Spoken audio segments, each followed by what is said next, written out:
तो जो भूल गए उनको एक डर लगता है कि हमको हिंदू कहेंगे तो हमारी पूजा चली जाएगी, लेकिन ऐसा बिल्कुल नहीं होगा।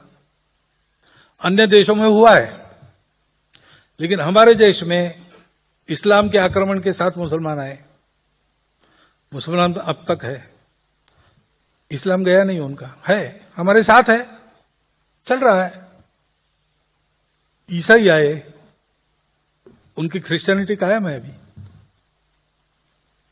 आपस में खुटखुट होती रहती है, कभी नीतियों को लेकर, कभी समाज की नीति को लेकर मतभेद होते रहते हैं, झगड़े फिसाद भी होते हैं, परंतु कभी देश टूटा ऐसा हुआ नहीं। एक ही बार टूटा जब हिंदू भाव का विस्मरण हुआ। हिंदू भाव को जब जो भूले आई विपद महान, भाई टूटे धरती खोई मिटे धर्म संस्थान। ये हमारा इतिहास है और ये हमारा वर्तमान है। और इसलिए उस हिंदुत्व की भावना को स्वीकार करने से अपना कुछ नहीं छूटने वाला है। अपनी पूजा, अपनी भाषा, ये सब कुछ सुरक्षा, उल्टा हिंदुत्व में ही इनके सुरक्षा की गारंटी है, क्योंकि वो विचार ही ऐसा है।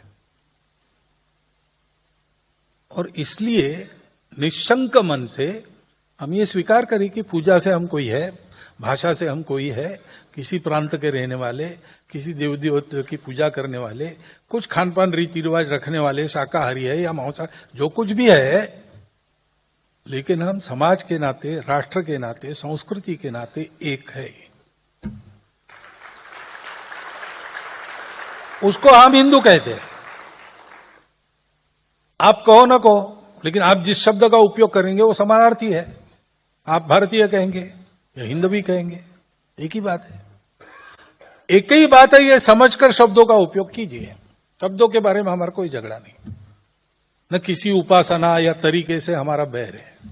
हम जानते हैं कि परिस्थिति की आवश्यकता के अनुसार ये सब अलग अलग उत्पन्न होते हैं। जब तक श्रद्धा है लोग उस पर चलते हैं, चले। किसी की श्रद्धा का अवमान हम कभी करते नहीं, तो हिंदू का स्वभाव नहीं है। परंतु ये तो सीखना पड़ेगा, इसलिए डायलॉग होना पड़ेगा, संवाद होना पड़ेगा, शांत बैठकर बात करनी पड़ेगी। तुम्हारे मसले ये, हमारे मसले, ऐसे नहीं चलेगा। पहले इस बात पर इकट्ठा आना पड़ेगा। मैं कई बार कहता हूं हिंदू मुस्लिम एकता, ये शब्द गलत है। जो दो होते हैं उनको एक करते, जो पहले से एक है उनको कैसे आप एकता की बात कर रहे हैं?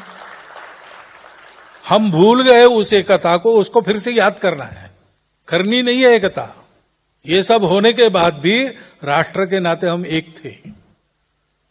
इसलिए अशफाक उल्लाह खान पासी गए, इसलिए इब्राहिम खान गारजी भाऊ साहब पेशवा के साथ पानीपत में खप गए, शरण नहीं गए। ये क्यों हुआ? ये इसलिए हुआ कि उन लोगों ने समझा कि ठीक है, बाहर से पूजा ही हमने स्वीकार की, अब हम उसको छोड़ नहीं सकते, आदत हो गई, ठीक है, लेकिन समाज के नाते हम कहां हैं, किस पक्ष में हैं? हम इधर हैं। एक उल्टा चक्का घुमाने वाला औरंगजेब था, एक कैप्टन औरंगजेब थे जिन्होंने बलिदान दिया इस बात के लिए। अब ये संवाद हमको करना पड़ेगा। है प्रवृत्तियां हैं, तो प्रवृत्तियां है तो अपने को बचाने रखने के लिए शक्ति भी चाहिए। कोई हमारा बिगाड़ ना सके कुछ, लेकिन हम शक्ति क्यों चाहते हैं? हमारी प्रार्थना में हम कहते अजय्यांच विश्वस्य देहीश शक्ति, यानी जो जिस शक्ति को कोई जीत न सके ऐसी शक्ति चाहिए। हमने ये नहीं कहा कि जिस शक्ति के आधार पर सबको जीत ले ऐसी शक्ति, ऐसा नहीं कहा हमने। हिंदू की प्रार्थना है, वो किसी को जीतना नहीं चाहता, वो सबको जोड़ना चाहता है, लेकिन साथ में उसको पता है कि दुनिया में दुष्ट लोग भी है, तो वो हमको जीत ले, ऐसा ना हो। हम सही सलामत रहे, दुनिया को सलामत दुनिया बनाए। ये सारी बातें समझाने के लिए कुछ संवाद की पहल भी करनी पड़ेगी। आने वाले दिनों में धीरे धीरे ऐसे संवाद हो, चले, और जो आपस में एक अविश्वास का वातावरण लंबी परंपरा के तहत उत्पन्न हुआ है, उसके चलते जो बातें हुई है, उसके गहरे घाव लोगों के हृदय पर है वो सब भर जाए और फिर से संस्कृति, राष्ट्र, देश, समाज के नाते हम सब लोग एक है, ये भावना लेकर भारत खड़ा हो जाए। इसलिए संवाद का भी एक सामने ये सारी बातें हैं। ये आगे